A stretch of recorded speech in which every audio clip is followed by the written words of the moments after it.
Nauwi sa kaso matapos aminin ng isang 30 anyos na seaman na inimbento lamang ang umano'y kidnap at hold up na kanyang iniulat sa mga pulis.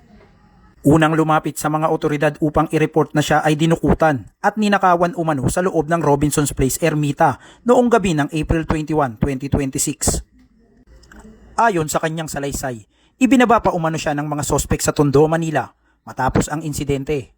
Ngunit sa isinagawang backtracking ng CCTV footage na isinagawa ng Pulis Maynila, natagpo ang walang ebidensya na sumusuporta sa kanyang aligasyon.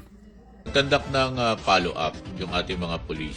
Kung saan nga doon sa follow-up natin, nalaman natin na walang ganung pangyayari. Kasi chinek natin yung mga CCTV. Yung sinasabi niya na kinuhang pera sa kanya, ito pala ay ipatalo niya dito sa online gambling.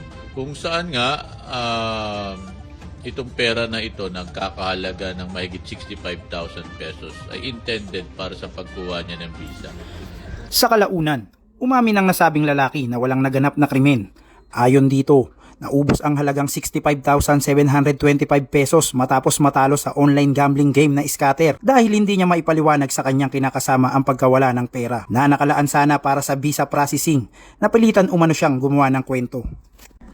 Agad siyang dinala sa Rahabago Police Station para sa kaukulang aksyon at kasalukuyang inihahanda ang reklamong unjust vexation laban sa kanya.